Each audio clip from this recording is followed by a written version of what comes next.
Assalamualaikum warahmatullahi wabarakatuh.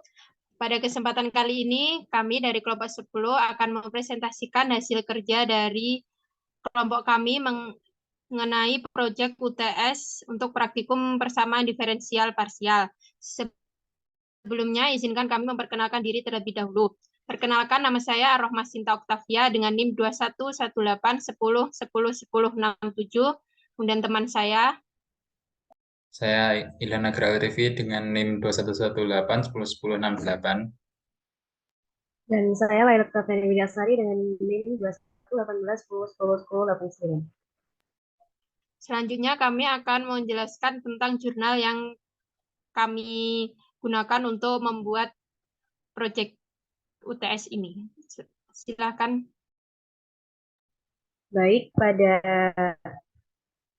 UTS Praktikum PDBCP kali ini, jurnal yang kami gunakan yaitu berjudul New Approach on Conventional Solution to Non-Linear Partial Differential Equation Describing Physical Phenomena, di mana jurnal ini diterbitkan atau dipublikasikan pada tahun 2022. Nah, untuk penjelasan jurnalnya sendiri yaitu persamaan diferensial parsial atau biasa kita kenal dengan PDP merupakan persamaan yang memuat satu atau lebih turunan parsial dengan dua atau lebih dari variabel bebas. PDP ini dapat diselesaikan menggunakan metode analitik dan metode numerik. Tidak semua PDP dapat diselesaikan menggunakan metode analitik. Pada proyek ini, kami menggunakan metode numerik, yakni metode integral langsung untuk menyelesaikan persamaan. Metode integral langsung ini dapat digunakan apabila terdapat dua turunan, maka keduanya saling terpisah atau tidak berada pada satu suku yang sama, yakni dipisahkan oleh operasi tambah, kurang, atau dapat juga kedua turunan itu terpisah antara ruas kanan dan ruas kirinya. Pada persamaan dalam proyek ini, terdapat dua turunan yang terpisah antara ruas kanan dan ruas kiri, sehingga penyelesaiannya dapat menggunakan integral langsung. Persamaan diferensial parsial ini banyak digunakan dalam bidang fisika, salah satunya pada persamaan difusi. Pada proyek ini, kami menggunakan jurnal yang berjudul New Approach on Conventional Solutions to Non-Linear Partial Differential Equations Describing Physical Phenomena, yang membahas terkait persamaan difusi. Persamaan difusi merupakan persamaan diferensial parsial berupa representasi perpindahan suatu zat dalam pelarut dari bagian yang berkonsentrasi tinggi ke bagian yang berkonsentrasi rendah. Persamaan difusi ini memiliki 4 tipe. Salah satunya ialah persamaan difusi linear non-homogen yang memiliki bentuk umum dou W per dou T sama dengan dou kuadrat W per dou X kuadrat plus Fx, T, di mana Fx, T merupakan istilah sumber yang dapat diisi dengan sebarang konstanta. Di sini kami mengambil eksempel satu pada jurnal yang kemudian kami aplikasikan ke dalam Maple menggunakan metode integral langsung. Program Maple-nya adalah sebagai berikut. Pertama-tama kita gunakan sintak restart, di mana sintak restart ini digunakan agar fungsi-fungsi ataupun variabel yang telah didefinisikan sebelumnya tidak ikut dioperasikan dalam pekerjaan berikutnya. Setelah di-run, kita gunakan sintak plots, yaitu untuk memasukkan package plot yang akan memunculkan atau memvisualisasikan fungsi dalam membentuk grafik atau plot pada Maple. Selanjutnya yaitu sintak with PDE tools, di mana sintak ini untuk menyelesaikan atau mencari solusi dari permasalahan persamaan diferensial. Selanjutnya kita gunakan juga sintak with PDE tools yang merupakan package untuk menyelesaikan persamaan diferensial. Nah, kemudian setelah kita run, kita definisikan persamaan difusi yang akan kita gunakan, yaitu dengan menuliskan PDLH dou per dou T Wx, T sama dengan dou kuadrat dou X kuadrat Wx, T plus cos X. Kita run, maka hasilnya adalah dou per dou T Wx, T sama dengan dou kuadrat dou X kuadrat Wx, T plus cos X. Selanjutnya, karena persamaan PDLH yang telah kita definisikan memiliki turunan yang terpisah, maka dapat langsung diintegralkan. Di sini kita integralkan dahulu terhadap T.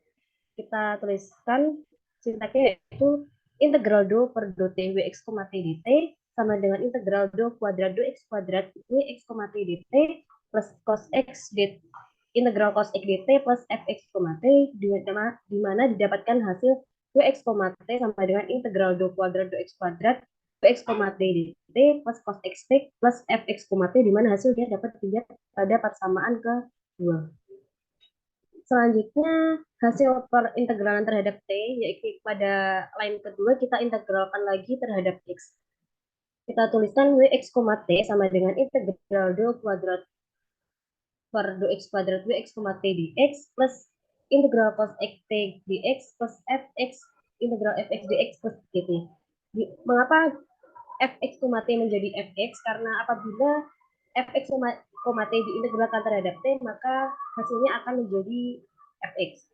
Dan gt di sini berperan sebagai konstanta karena pada solusi umum pasti masih memiliki konstanta. Hasil dari pengintegralan terhadap x yaitu Wx, T sama dengan do per do x Wx, T plus sin x T plus integral fx dx plus dt, di mana dapat dilihat pada line ketiga. Selanjutnya, karena turunan terhadap x termasuk order 2, maka kita integralkan lagi terhadap x. Yaitu kita tuliskan Wx, T sama dengan integral sin x T dx tambah integral fx dx plus t, di mana hasilnya yaitu Wx, T sama dengan dan cos x T plus integral fx dx plus dt, di mana hasilnya dilihat pada line ke-14.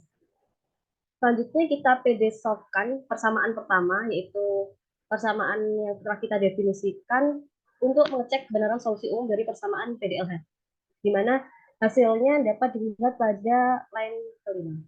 Sehingga dari rangkaian yang telah kita lakukan didapatkan hasil dari solusi umumnya yaitu tan cos xt plus integral fx dx plus gt. Selanjutnya akan dijelaskan oleh rekan saya. Ya, baik. Karena solusi umumnya sudah ditemukan, selanjutnya kita akan mencari solusi khusus dari persamaan difusi pada jurnal sebelumnya. Nah, jadi hasil dari solusi umum tadi yaitu min cos x t plus integral fx dx plus gt. Nah, di sini integral fx dx dimisalkan sebagai hx. Lalu kita definisikan Wxt menjadi solusi umum tadi, dan akan kita dapatkan Wxt sama dengan min cos x t plus hx plus gt.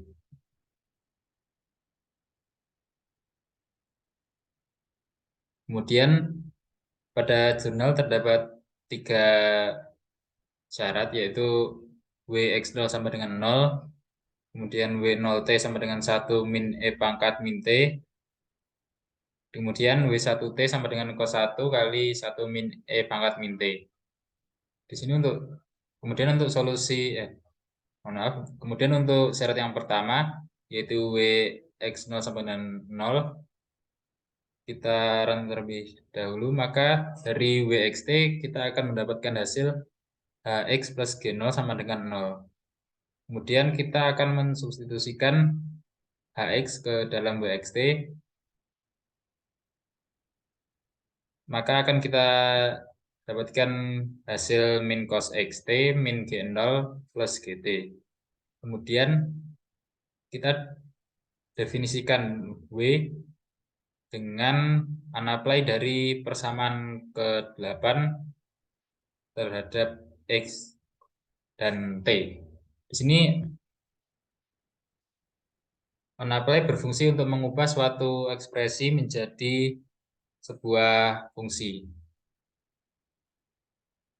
Nah, lalu akan didapatkan min cos xt min G0 plus Gt yang merupakan definisi dari W. Kemudian untuk syarat kedua, W0T sama dengan 1 min E pangkat T, kita run dulu, lalu akan kita dapatkan min T min G0 plus Gt min 1 min E pangkat min T, yang merupakan hasil dari syarat kedua jika dimasukkan ke Wxt. Kemudian A kita definisikan sebagai hasil dari substitusi Gt ke dalam persamaan Wxt. Gt di sini adalah hasil dari pindah ruas pada persamaan 10. Kemudian syarat yang ketiga yaitu W1T sama dengan cos 1 kali 1 min E pangkat min T. Kemudian akan kita dapatkan min cos 1T min G0 plus GT sama dengan cos 1 kali 1 min E pangkat min T. Kemudian B kita definisikan sebagai hasil dari substitusi GT ke dalam WXT. GT di sini pada sintak ini adalah GT pada persamaan 12 yang dipindah ruaskan, yaitu kemudian kita akan dapatkan hasil B adalah min cos XT min plus cos 1 kali 1 min E pangkat min T plus 1 T. Mohon maaf, akan kita dapatkan B adalah min cos XT plus cos 1 kali 1 min E pangkat min T plus cos 1 T. Kemudian untuk penjelasan plot akan dilanjutkan oleh anggota kelompok saya. Pada program ini kami membuat untuk plot itu ada plot 2 dimensi dan plot 3 dimensi. Pembuatan plot di sini kami menggunakan sintak plot interaktif. Sintak ini berfungsi untuk membuat plot yang dapat diatur intervalnya dan jenis plotnya. Caranya yang pertama itu kita harus mengcopy dulu untuk solusi khususnya, kemudian kita run, itu pilih add, masukkan solusi khususnya tadi, accept, kemudian pilih interactive plot with one parameter, kemudian pilih 2 dimensi contour plot, kemudian klik plot. Maka akan didapatkan plot dengan jenis kontur seperti ini. Kemudian plot selanjutnya ialah plot 2 dimensi, jenisnya density plot. Caranya sama, kita run, kemudian klik add, paste untuk solusi khususnya, accept, oke. Kemudian pilih 2 dimensi density plot, kemudian diplotkan. Ya, hasilnya seperti berikut. Kemudian plot yang ketiga itu 2 dimensi gradient vector field plot. Sama, yakni di run dulu.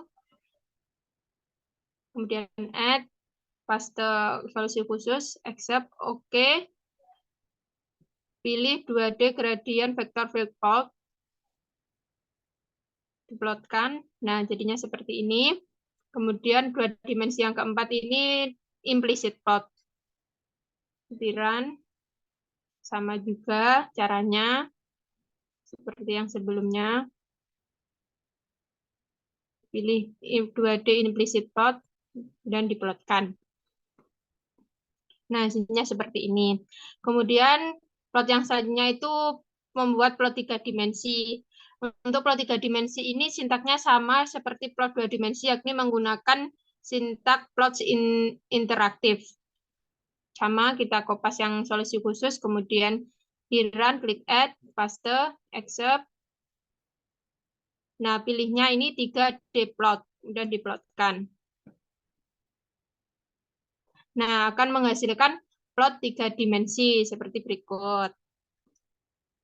Baik, itu tadi penjelasan dari kami mengenai program Maple tentang persamaan difusi yang kami dapatkan dari jurnal. Dan dari program ini dapat kami simpulkan bahwa hasil perhitungan dalam Maple itu terdapat perbedaan dengan hasil perhitungan di jurnal, dikarenakan pada jurnal itu hanya diturunkan 2 kali terhadap X, yang mana itu merupakan bentuk penurunan integralan metode integral untuk persamaan diferensial biasa. Sedangkan di sini mata kuliahnya itu kan persamaan diferensial parsial. Jadi kita menurunkan terhadap X dan T sehingga didapatkan hasil yang berbeda. Baik, itu tadi penjelasan mengenai program Maple yang telah kami buat untuk proyek UTS Praktikum PDPCP. Sekian dari kelompok kami. Apabila ada salah kata, kami mohon maaf. Terima kasih. Wassalamualaikum warahmatullahi wabarakatuh.